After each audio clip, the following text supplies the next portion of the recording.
Percolate on a particular mix of odd and inspiring news headlines in Wendy's Coffee House. Newsmakers with a penchant for the unknown, unexplained, and unusual share their experiences with UFOs, ghost encounters, near-death experiences, and more for your own unique blend of Wendy's Coffee House Curious.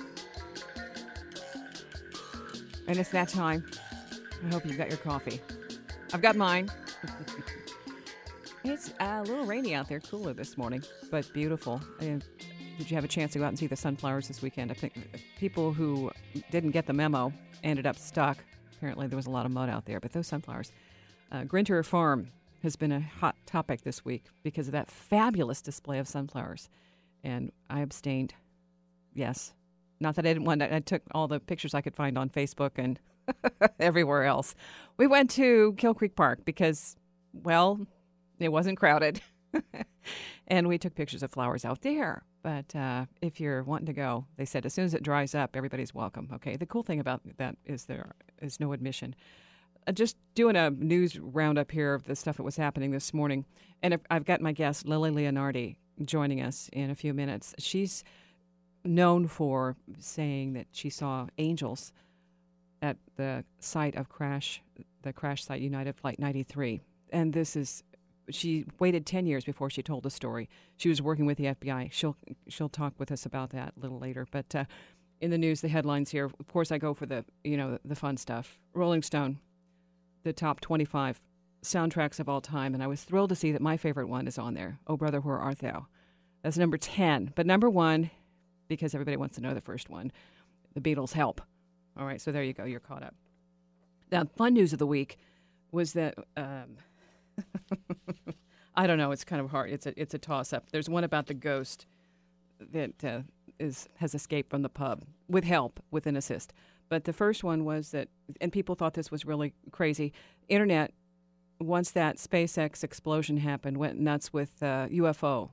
It's got to be a UFO. And then they posted one piece of video that showed this missing 2 or 3 frames, that something happened. What was happening in the missing frames? So fortunately, somebody tracks down what was happening. And there's this little object that you can see, and they've circled it for everybody. So you can see there's this little object up there. Okay, so, well, of course, that was the good part where everybody's like, oh, yeah, this is it. It's a UFO. Yeah. Okay, then the experts come in and no, it's dust. It's a bird. It's a plane. It's super. No, it's all this stuff of what it might be. Well, sure enough, Elon Musk has not ruled out a UFO hitting the SpaceX rocket that exploded. Now, remember, we talked about the PK guy who said he had something to do with the Challenger explosion, and it was, yes, aliens. So some of this stuff, it may sound extreme, but right now what he is doing, and sometimes this works and sometimes it doesn't, he's asking for crowdfunding to help figure out what happened.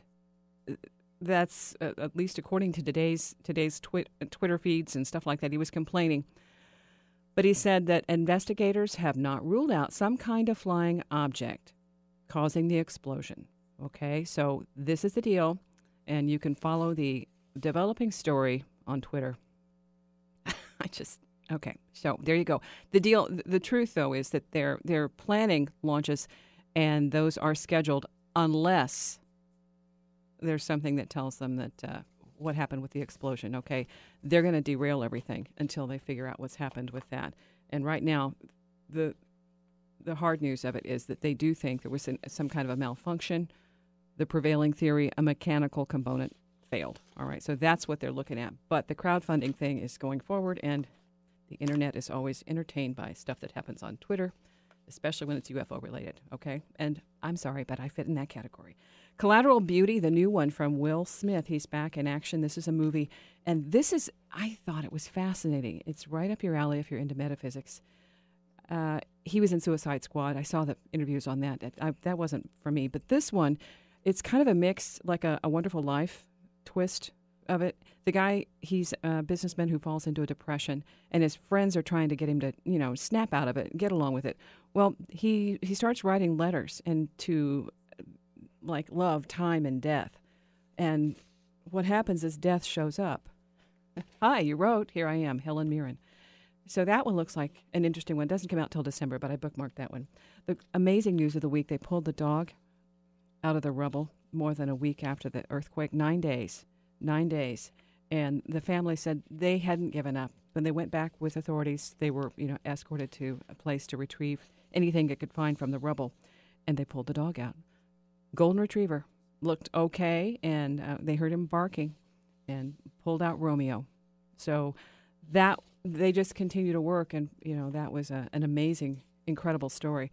The other story that was a tearjerker, a woman who died in Mexico, the relatives were there at her funeral, and everybody had gathered.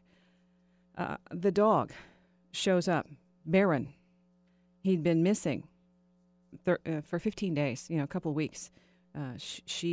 When she died, and I think he'd been staying with relatives, and they would, check in on him and all that because she was at that point too ill. And then at the funeral, here comes the dog, and they said they usually do not allow animals in, but this dog showed up howling and scratching at the door. And so the funeral worker said, all right. And so he went in, he laid down by the coffin and got up to look at her and view the body, with the rest of the family. And that was just, and they said this has never happened. They have no idea. And they don't say what went. I'm assuming the dog went home with the relatives. All right, the positive one was the dog who got the Harry Potter under the stairs closet. The lady who said, she thought this would be a perfect place, so he's got the cupboard under the stairs. And that, this is why I like this stuff, because there's so many stories on there. All right, now we have to do the one at the British pub. What happened here? It's the Ye Old Man and Scythe, 765-year-old pub in England. It says it was haunted by the ghost of James Stanley, 7th Earl of Derby, beheaded outside the pub in 1651. Well, of course, I guess it was close by, so he just decided to walk next door and chill for a long time. Well, apparently, this ghost is now missing, and they know who took him. The Chinese artist, Lu Pingyong, and I'm sorry if I butcher the name, okay? But Lu, I'll do that, says that he caught the ghost at the pub in a symbolic act in reaction to the UK's colonialist past. Apparently the ghost was okay with that because the ghost, yes, is missing. And he said that he has the ghost, and the ghost is apparently going on tour. Now, the pub is not thrilled about that because, of course, the ghost was their first dibs. Anyway, the ghost, this is a real story. Lou, on his website, says his stories are partly authentic, partly fictional, and concerned with spiritual themes. The ghost agreed to be captured and used for his exhibit. All right? The ghost may return, he says, only if it wants to. My original thought is after the world tour of exhibitions, I will discuss with him and ask him if he would like to stay as a piece of art or go back to Ye Old Man and Scythe. Okay, now, here's the hook. Oops, pub. Yeah, that was a slip. Haunted by at least 25 spirits.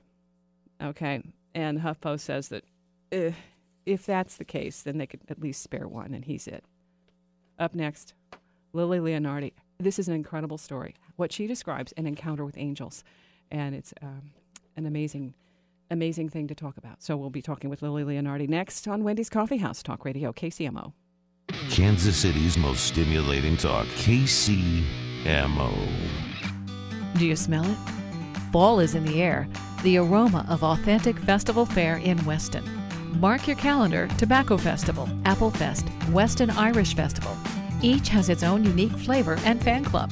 Theme music, traditional foods and drinks make each festival a weekend-filled adventure. Everyone has a favorite. Visit westonmo.com or download the new Weston mobile app for more information and a complete calendar of all festival events. See you there. When a nightlight speaks and only you can understand it, do you listen? Or pretend that your imagination is merely playing tricks? Talking to Nightlights is a revitalizing spiritual guide that follows a woman's inspirational journey to learn the power that can be harnessed by losing fear and suspending disbelief. Available now on Kindle and paperback at Amazon.com. Stop being drained by energy vampires. A full energy audit from Eric's Energy will expose the pesky problems plaguing your home. weatherization, insulation, and other energy-saving technologies installed by experienced, reliable technicians will drive a stake through the heart of what's tormenting you. Call 816-537-5100 or visit us at ericsenergy.com. ERICSENERGY.com. ericsenergy.com. Garlic optional. At New Horizon Ranch, we believe that every child is capable of greatness. Over the last 10 years, unique programs, dedicated volunteers, and horse partners have helped children and adults of all ages improve physical strength, relational, and cognitive skills. Sometimes it's reading to our miniature horses, and sometimes it's riding. But it's always therapeutic and educational. Learn more about what we do and how you can get involved at newhorizonranch.org. Give a gift that helps feed a city. The Giving Grove helps communities grow, harvest, and share healthy food by planting fruit trees, nuts, and berries at local Kansas City schools, churches, and in low-income, underserved neighborhoods.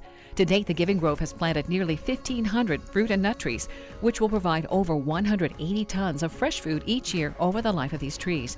You can help by planting a tree. A donation of $50 pays for the tree, supplies, and community education needed for caring of the trees. Visit givinggrove.org to donate your tree. Unchain, unwind at Rico's for lunch. Enjoy classic, tasteful Italian cuisine in a unique hideaway at the southeast quarter of College and Quivira.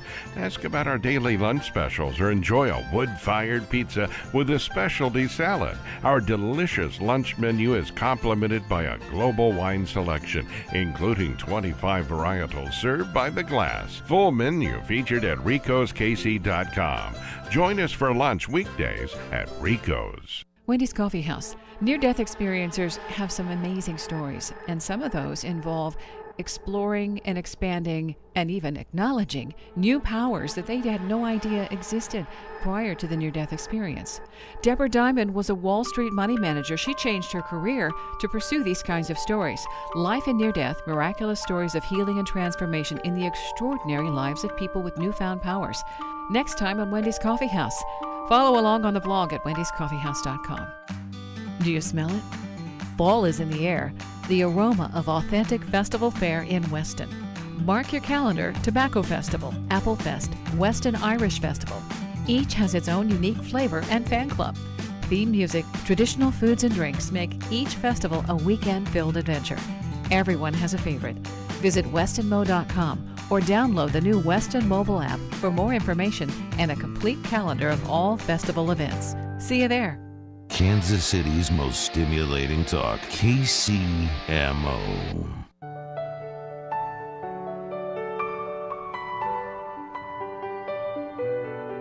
Wendy's Coffee House, Talk Radio KCMO. Hi there. Hope you're having a good morning. Wanted to switch gears and talk about something that happened. It doesn't seem that long ago, 15 years ago. Lillie Leonardi is my guest this morning. She's written the book In the Shadow of a Badge, a memoir about Flight 93, A Field of Angels and My Spiritual Homecoming. And I've talked with Lillie before. Her story is fantastic. She waited 10 years, and it's very compelling. Lillie, hi there, and thanks for getting up early. Hi, Wendy. I'm an early riser anyway, even other than a scratchy voice this morning, of course. I woke up with allergies. So. That time of year. Oh, yeah, it is for me. Okay. For anyone who hasn't heard this story before, I would like you to just do an overview of where you were and what was happening, your background, everything that leads up to this moment with your encounter.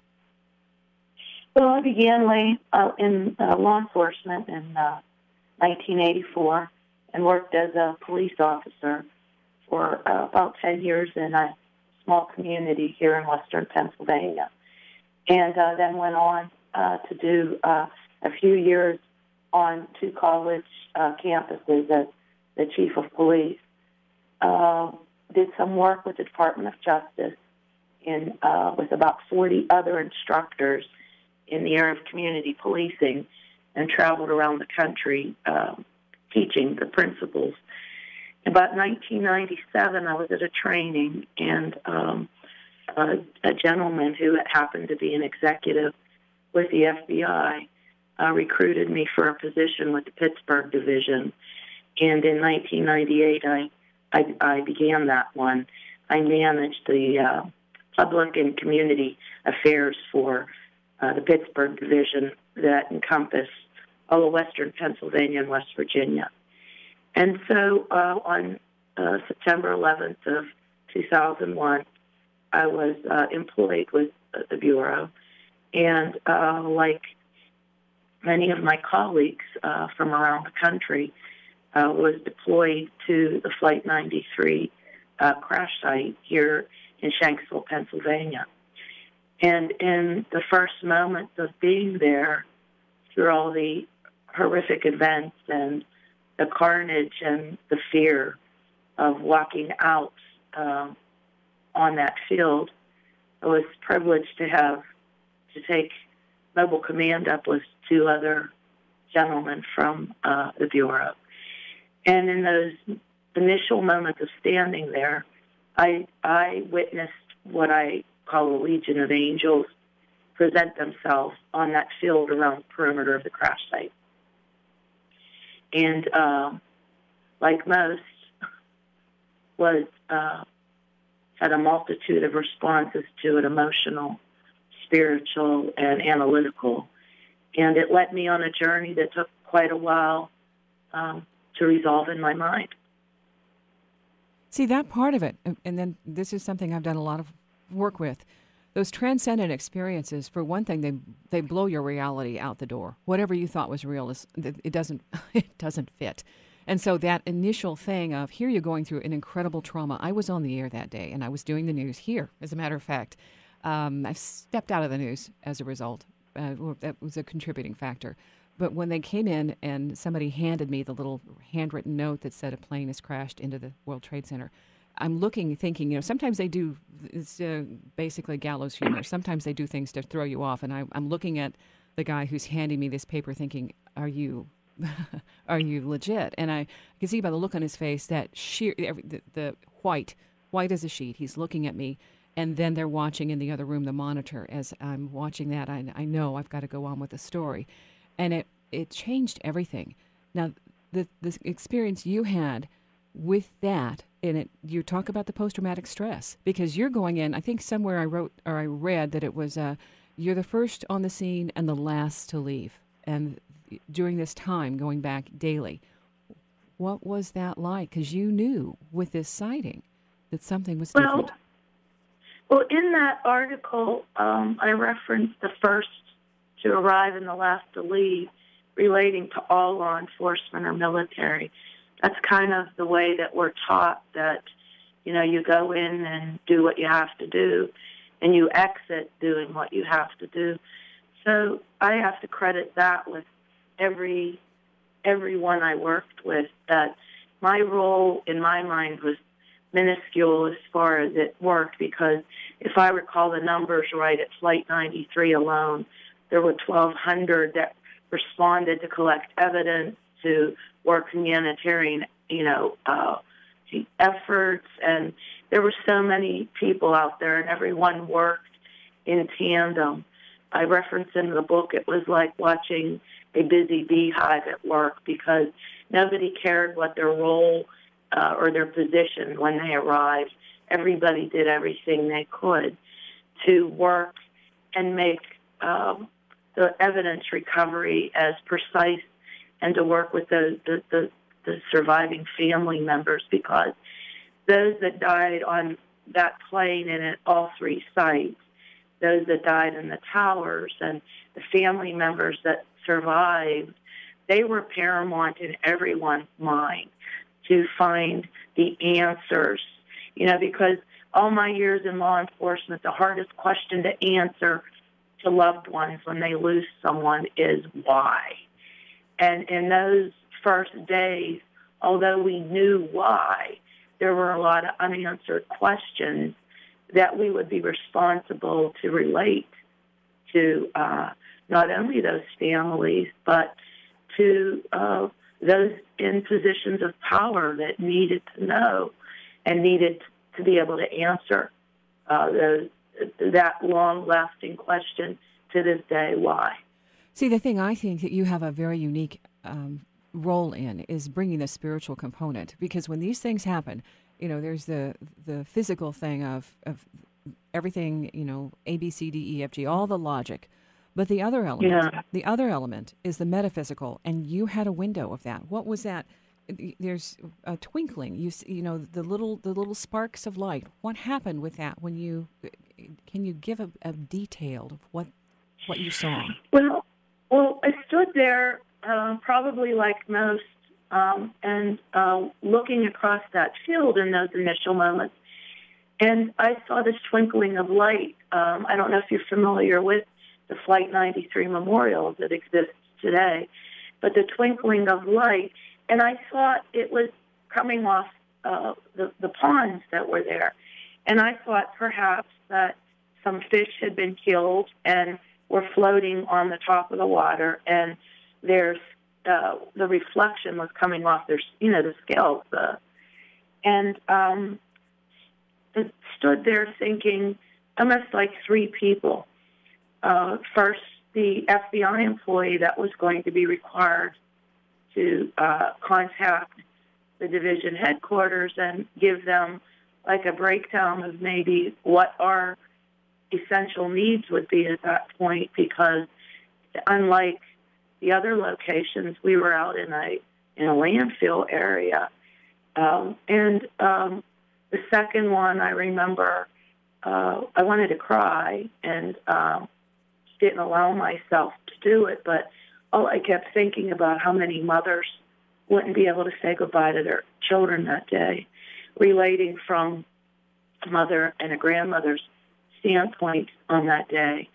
And then the third, completely horrified by what you're looking at and praying to God for his divine intervention and guidance. And as those flickers got stronger, my attention kept being drawn to what then appeared to look like white light. Like, I tell people when I go to talk about the book in different locations, the brightness and the coloration of that light, I can't describe it. I've never seen a cloud as white. I've never seen anything as white and as brilliant as that light was that day.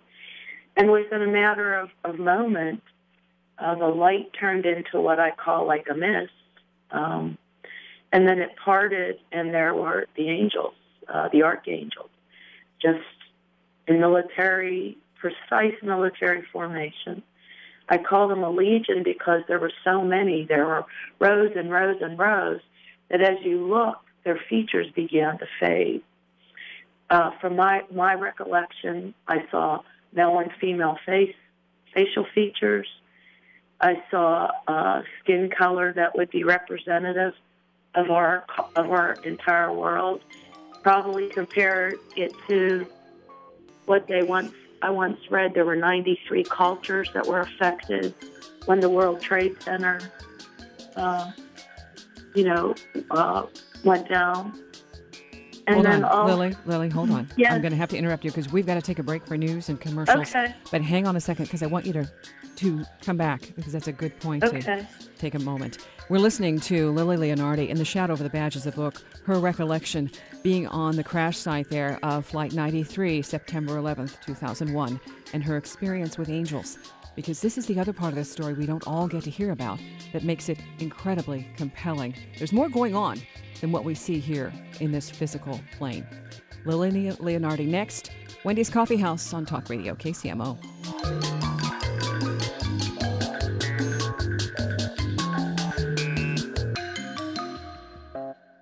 Wendy's Coffee House on Talk Radio KCMO, continuing to build the archive library. Got several shows in there now. One of them is Connecting with Coincidence, Dr. Bernard Beitman. He talks about how coincidences may have a lot more in common than we realize, and we might be able to actually connect those a little bit better.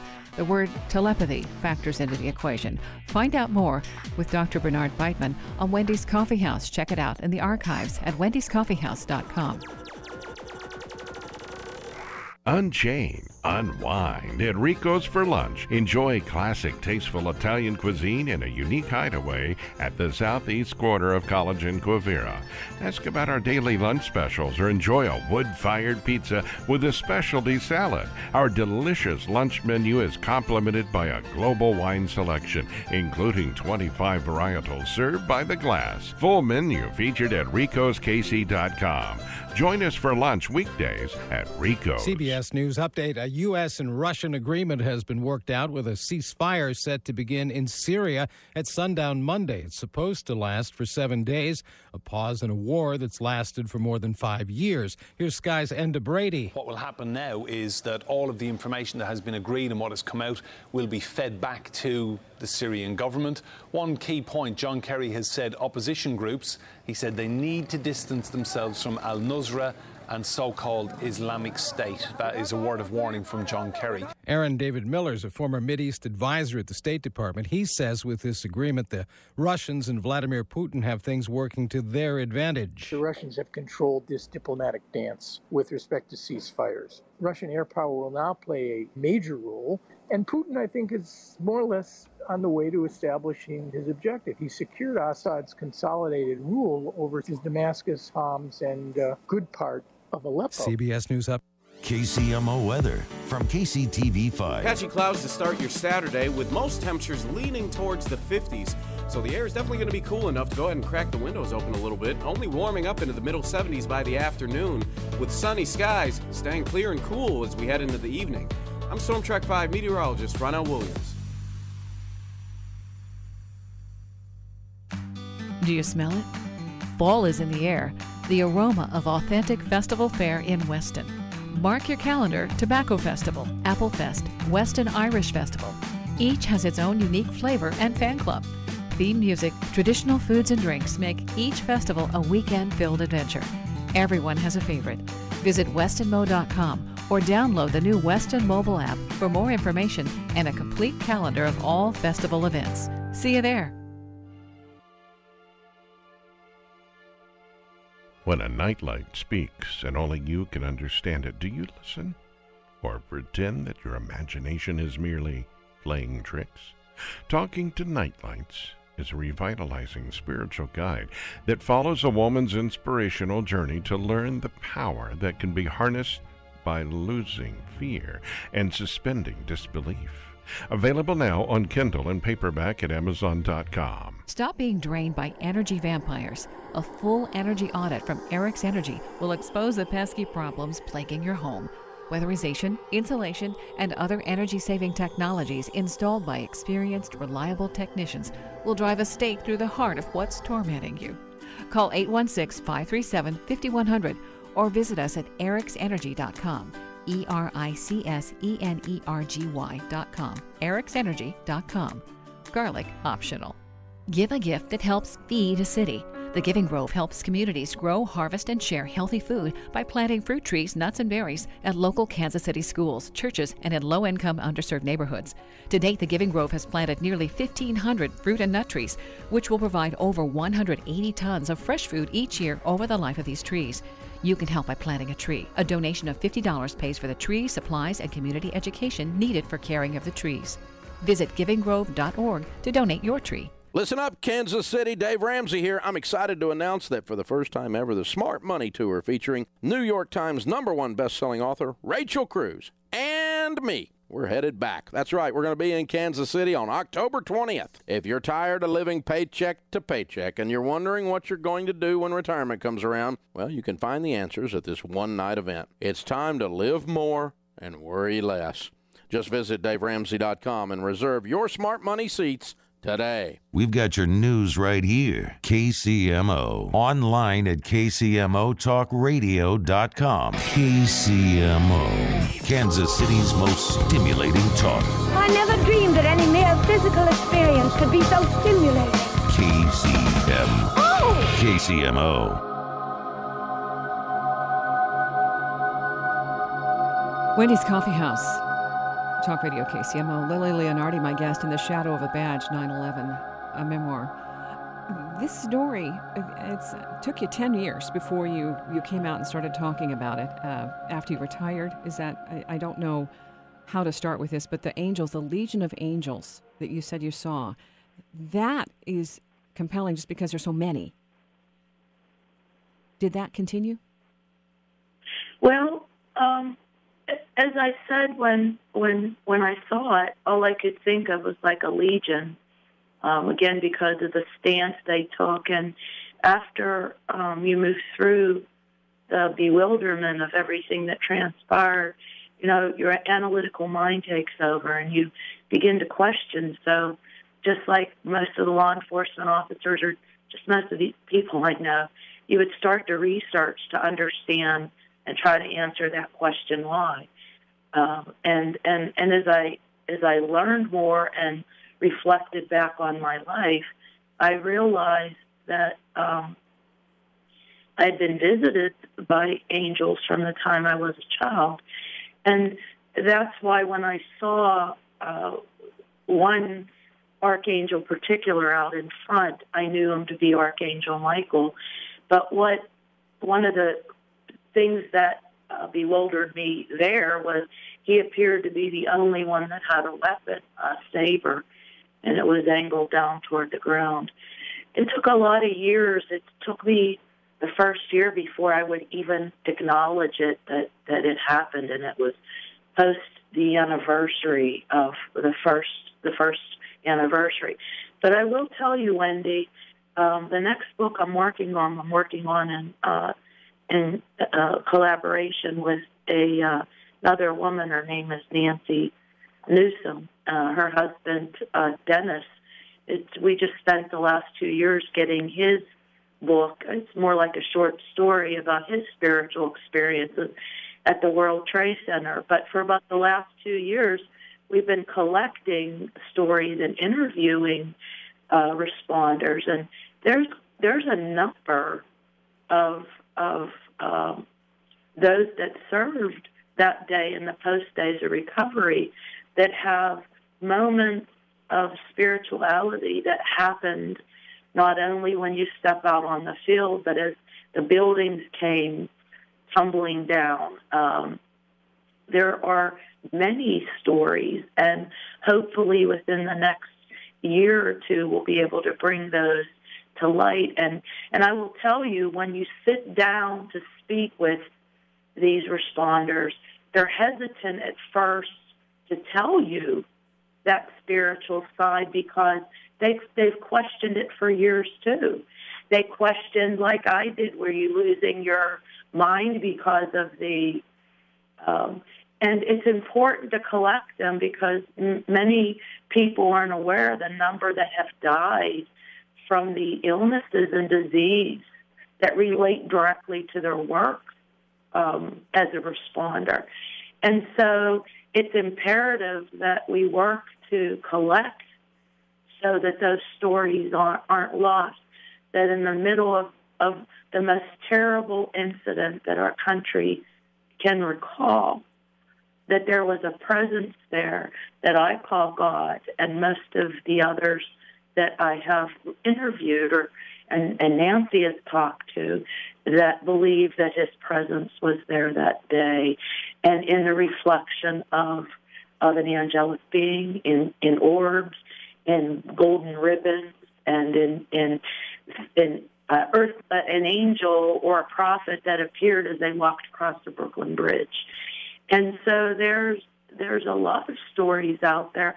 And with the work you do, you already know that. I don't have to sit here and try to convince you. But the hardest part in having an analytical mind in particular, and when you're trained that just the facts, it drives you to endless nights of no sleep trying to answer two questions in my particular case: why me, and just why in general? What exactly transpired that day? And it was a long journey, just like the others.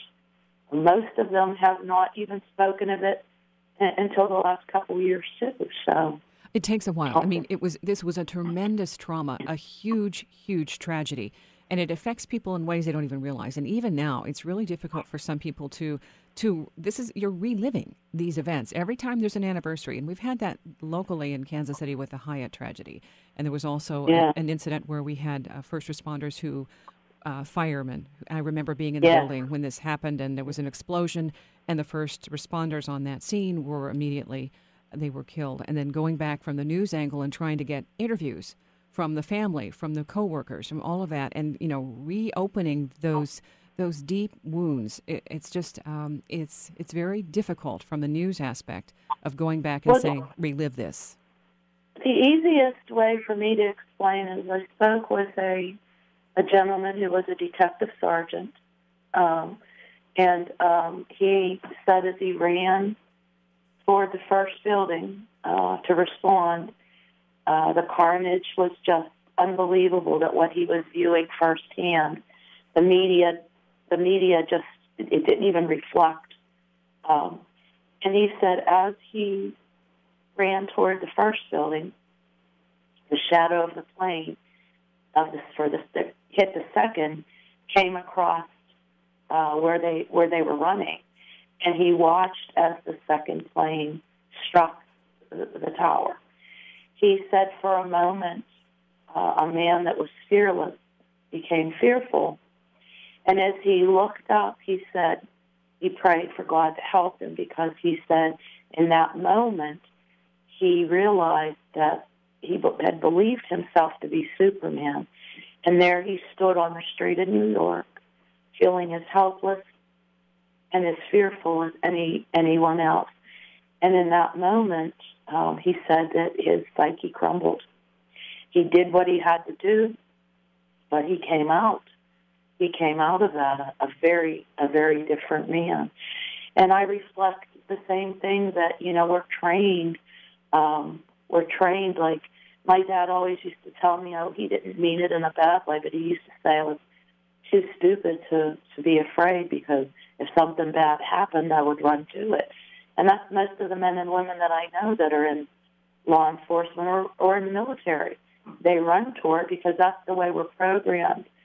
So in the moments of reflection after, and you realize the death and the carnage and the survivors and what's going to transpire, their pain becomes your pain. And you not only are looking at it analytically and spiritually, but in the relative nature of how you are one, you're connected. And I think that's a lot when you've been trained the way we were, not to feel, not to react, just to do. And again, it reflects in the number that are sick and the number that have passed, and even the volunteers and the recovery workers that work to bring down the girders that are sick. I think we pull all that pain in and don't know what to do with it, and almost get to a point where your mind, body, spirit is self-combusting. Or I often say to others when I talk that what you remember in your mind is so bad that all you want to do is go home, where it will be peaceful, and you want to go home to Heaven's Gate. Okay, and so that's why these other things that you're working on, I saw on your website a television series, Angel Quest, In Search of the Messengers, and we've only got a few minutes before we close the show, but I'm going to introduce that. Is that still in progress? Well, it's still in progress. We're pitching away, and we've had a couple of the TV networks look at it. Right now, working on looking at to do it through radio to bring those stories to light. Okay. Hold on, because we're going to take a break. Yay! All right, you give me a good spot to take a break. Lillie Leonardi. Okay, you grab some more coffee. Take a couple minutes. We're going to do a little commercial break. We're going to come back and we're going to talk about this, because I think this is taking it forward and bringing that. This is one of those things that is a result that is the highlight and the high point and the how we go forward from tragedies that make us want to stop and not go out of our house. Okay, so listen to that. And if you catch any of this you want to hear more of, check the download, wendyscoffeehouse.com. You can find it there. More with Lillie Leonardi next on Talk Radio KCMO. Lights flickering, feeling an occasional draft, afraid to go to the basement because it smells too ghastly. Let Eric's Energy do a whole house energy assessment to locate the energy draining skeletons in your closet. Install quality conventional solar, geothermal, or other energy-saving technologies for a happy, comfortable home. Call 816-537-5100 or visit us at ericsenergy.com. ERICSENERGY.com. That's ericsenergy.com. Do you smell it? Fall is in the air. The aroma of authentic festival fare in Weston. Mark your calendar: Tobacco Festival, Apple Fest, Weston Irish Festival. Each has its own unique flavor and fan club. Theme music, traditional foods and drinks make each festival a weekend-filled adventure. Everyone has a favorite. Visit westonmo.com or download the new Weston mobile app for more information and a complete calendar of all festival events. See you there. Wendy's Coffee House on Talk Radio KCMO, continuing to build the archive library. Got several shows in there now. One of them is Connecting with Coincidence, Dr. Bernard Beitman. He talks about how coincidences may have a lot more in common than we realize, and we might be able to actually connect those a little bit better. The word telepathy factors into the equation. Find out more with Dr. Bernard Beitman on Wendy's Coffee House. Check it out in the archives at wendyscoffeehouse.com. At New Horizon Ranch, we believe that every child is capable of greatness. Over the last 10 years, unique programs, dedicated volunteers, and horse partners have helped children and adults of all ages improve physical strength, relational and cognitive skills. Sometimes it's reading to our miniature horses, and sometimes it's riding. But it's always therapeutic and educational. Learn more about what we do and how you can get involved at newhorizonranch.org. Give a gift that helps feed a city. The Giving Grove helps communities grow, harvest, and share healthy food by planting fruit trees, nuts, and berries at local Kansas City schools, churches, and in low-income, underserved neighborhoods. To date, the Giving Grove has planted nearly 1,500 fruit and nut trees, which will provide over 180 tons of fresh food each year over the life of these trees. You can help by planting a tree. A donation of $50 pays for the tree, supplies, and community education needed for caring of the trees. Visit givinggrove.org to donate your tree. Wendy's Coffee House. Near-death experiencers have some amazing stories, and some of those involve exploring and expanding and even acknowledging new powers that they had no idea existed prior to the near-death experience. Deborah Diamond was a Wall Street money manager. She changed her career to pursue these kinds of stories. Life in near-death, miraculous stories of healing and transformation in the extraordinary lives of people with newfound powers. Next time on Wendy's Coffee House. Follow along on the blog at wendyscoffeehouse.com. Listen up, Kansas City. Dave Ramsey here. I'm excited to announce that for the first time ever, the Smart Money Tour featuring New York Times #1 best-selling author Rachel Cruz and me. We're headed back. That's right. We're going to be in Kansas City on October 20th. If you're tired of living paycheck to paycheck and you're wondering what you're going to do when retirement comes around, well, you can find the answers at this one-night event. It's time to live more and worry less. Just visit DaveRamsey.com and reserve your Smart Money seats today. Local, regional, and national news from CBS Radio News at the top and bottom of the hour, every hour. On Kansas City's most stimulating talk, 103.7 FM and AM 710 KCMO. Hey guys, it's Carson. Enjoy this glorious weekend and check out the podcast. We got Hillary in Kansas City playing to a small audience, football players sitting during the national anthem and more. Go to KCMOTalkRadio.com. Look for Carson in the Morning. Kansas City's most stimulating talk, KCMO. Kansas City's most stimulating talk. Why don't you talk in the microphone? I got a backup mic right here. Check 1, 2, testing. KCMO, Kansas City.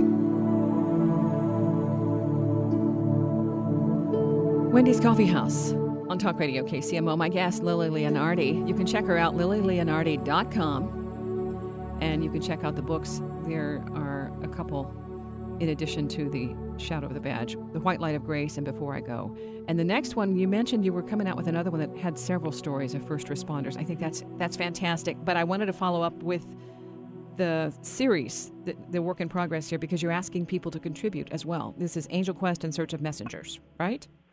Yes.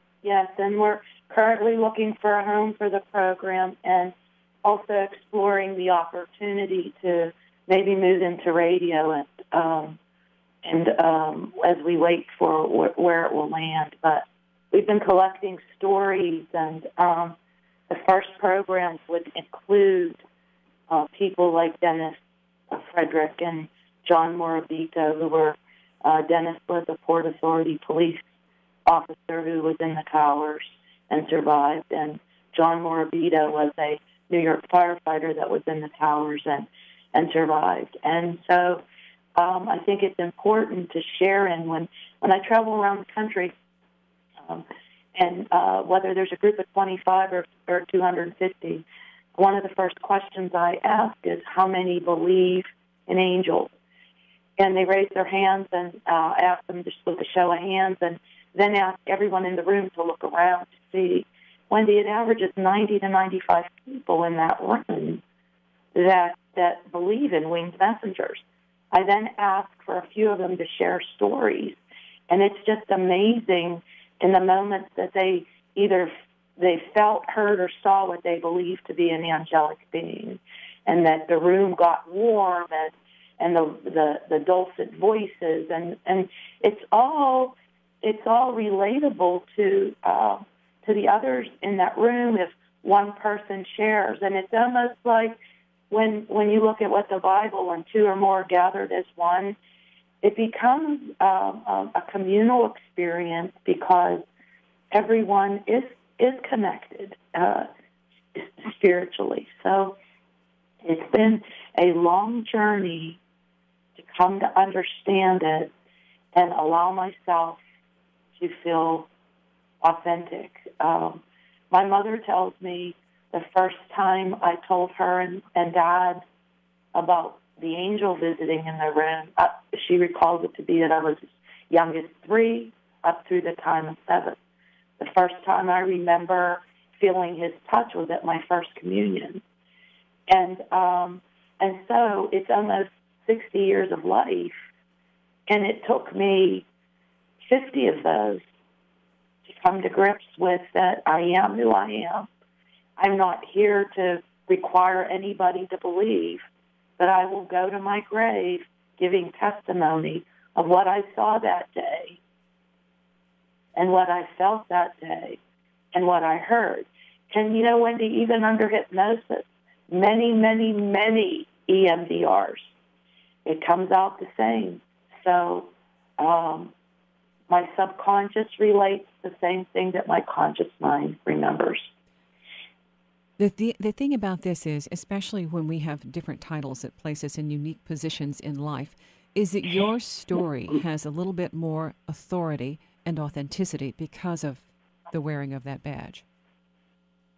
Well, that would depend upon who you would ask that question or share that with. Lillie, okay, yeah. Well, let's not go there. Yeah. You know what I mean? Okay, that's and the we dog. won't Yeah. go there. Yeah. But that's the whole thing. It's the whole thing, and it might be that you have a higher expectation from people saying that if you're going to wear that, then there's other things that we expect. But that's life. That's life. And Mom and Pop also have higher expectations to live up to as well. But I think that with your gathering of these stories and giving people permission to say, look, this is a part of our experience too. It doesn't make you weird. It doesn't make you unnatural, unnormal, abnormal, whatever thing you want to attach to it that says it's a negative. This is us, and we experience things that we don't have explanations for at this time. And you're giving people a chance to recover in that sharing. Well, you know what? It's almost ironic that when these individuals begin their story, they're hesitant and almost embarrassed to say it. And then when they're done, 9 out of 10 of them become very emotional. And I've seen men and women cry. And they're relieved to have told somebody that understands that moment is so humbling. That moment, most of us don't feel worthy of something to transpire in that nature. So in that moment of relief, especially if you were raised to be like Christians, that confessional moment for them, you can see a change in them. It's like an awakening, a transitional element relating to them being able to tell their tale, and it's almost like they finally exhale and say, oh my God, somebody finally listened and understood.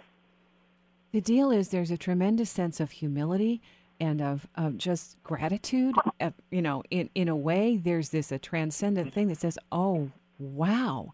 Wow. For me, the world opened. It wasn't a shutting down. It was like, oh, you know, the words don't make it any better, and they don't give a full, there's no way, as you said, like when you're trying to tell people what this is like, there's no way I can give you what this experience feels like. But when you know it, it doesn't diminish it. It doesn't go away. It's this incredible, fantastic awakening to a much greater awareness of reality. And that's what you are sharing in your work.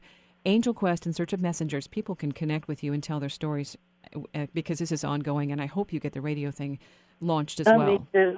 Yeah. Thanks. From your mouth to God's ears, you know, that would be great. I just want to finish with what you were saying. I think it's important that people share, because the more that you share and the more you realize that, you know, my grandmother had a saying, once you become a grandmother, you really don't care what anybody thinks. And I'm one 4 times over, so I've lived my life and I worked hard. But it's still humbling, and it's awakening every time you talk to another human being that shares in their journey of that moment when life was completely altered and they were never the same. That, for me, kind of sums it all up in a way that you enjoy, and I don't know, you step into this new awareness, and you have a much greater appreciation for everybody else who's going through some kind of drama, and you'll never know it. And you think, maybe I should be a little nicer in this moment. And it doesn't mean you can fully complete that and fully make that happen on a regular basis. But I think it gives you the inspiration and the incentive to say, maybe I didn't get that full sense of who this person was next to me. And next time I won't be as judgmental or as quick to assume I know what they're going through. And I think if that, you know, gives everybody else a sense of comfort, then you've succeeded. You've succeeded. Well, it's gotten easier to do two things. My dad always said the hardest words for someone to say were, I'm sorry. I have learned to say I love you more often, and I have learned to say I'm sorry more often. I got to let Lillie go. LillieLeonardi.com, the website. Lillie, thank you for sharing. I appreciate your time. I appreciate your work, and I'm going to keep supporting you and sharing and all that good stuff to make sure your story is continuing to be told. All right? Thanks, Wendy. And give Mark my regards, too, for helping out. Thank you. All right. Take care. You can catch the podcast of this show, wendystalkradio.com. If you want to hear more about the details, check out I'll do the laundry list of our news headlines. A lot of great things happening, and we're all part of it. So as you go through this weekend, that thing of saying thank you and opening up your eyes, there's a lot going on that we don't see with the eyes. That heart makes it real. Till next time, stay curious. Wendy'sCoffeehouse.com.